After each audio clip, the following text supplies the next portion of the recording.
Hello students, welcome to the English online classes. आज हम article A and the का प्रयोग को समझें।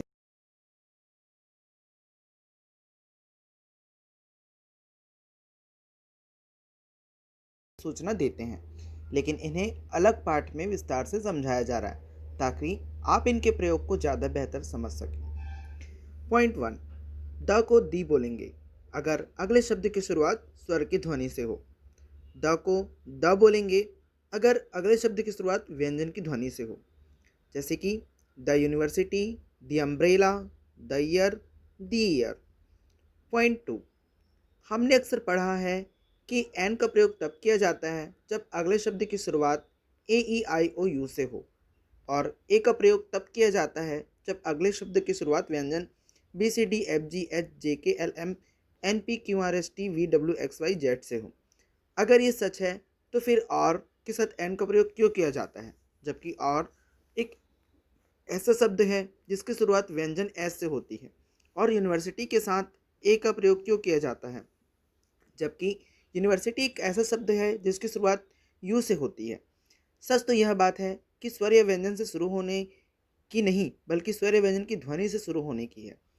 मुख्यतः द का प्रयोग किसी विशेष व्यक्ति, स्थान या वस्तु के साथ होता है जिसके बारे में पहले से ही जानकारी हो। मुख्यतः ए एन का प्रयोग किसी ऐसे स्थान, व्यक्ति या वस्तु के साथ होता है जिसके बारे में पहले से जानकारी ना हो। स्वर की ध्वनि जैसे कि आ ई उ ए ओ अम अह, और व्यंजनों की ध्वनि का ख ग से छ त्र ज्ञ तक। अब कहाँ पर ए और कहाँ पर एन लगाया जाना है, इस बात को ध्यान देंगे।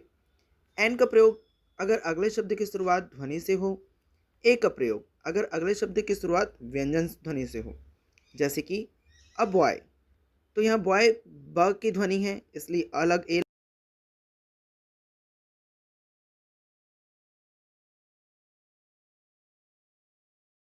की ध्वनि है इसलिए यहाँ एन लगाया गया।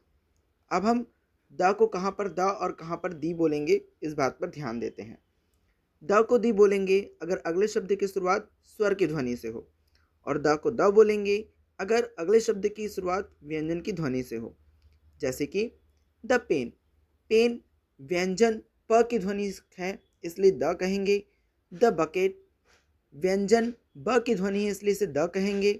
द ऑरेंज, ऑरेंज स्वर अ की ध्वनि है इसलिए हम दी कहेंगे। द का प्रयोग कहाँ होता है? यूनिक लोगो या वस्तुओं के साथ जो एक ही हैं, जैसे कि the sun, the earth, the moon, the president, the CEO, the world, the sky etcetera. जो विश्लेषण पूरे एक ग्रुप या जाति का बोध कराते हैं, जैसे कि the old, the young, the rich, the poor.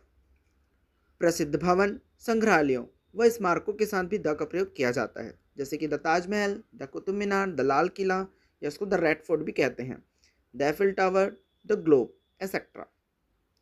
किसी विशेषण किसी विशेषण की सुपरलेटिव डिग्री के साथ, जैसे कि the highest, the most, the lowest, the youngest, the oldest, the poorest etcetera. क्रमवाचक संख्याओं से पहले, जैसे कि the last chapter, the first time, the second occasion, the third member etcetera. जिन देशों के नाम में किंगडम, स्टेट्स या फिर रिपब्लिक आए, the United State, the United Kingdom, the Republic of Ireland etcetera. नदी, नहर व सागरों के साथ, the Ganges, the Nile, the Atlantic, the Pacific. उन देशों के नाम के साथ जिनके नाम बहुवचन हो यानी अंत में एस लगा हो, द नेदरलैंड्स, द फिलीपींस। परिवारों के नाम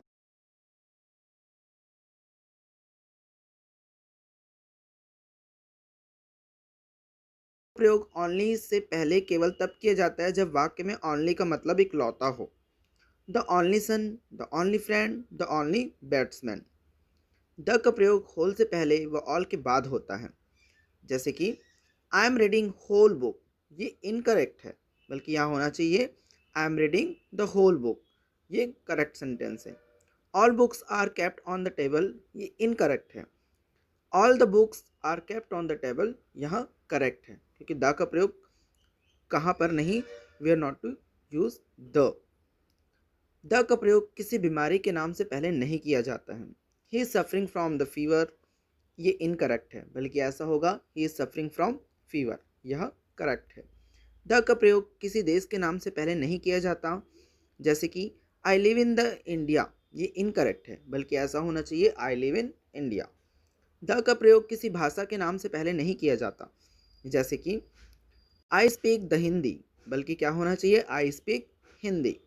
द का प्रयोग ब्रेकफास्ट लंच डिनर से पहले नहीं किया जाता, जैसे कि ब्रेकफास्ट, या डायरेक्ट हमको बोलना है ब्रेकफास्ट लंच या डिनर। तो देखिए I had the breakfast at 7 o'clock, बल्कि इनकरेक्ट है, बल्कि होना चाहिए I had breakfast at 7 o'clock, यह करेक्ट है।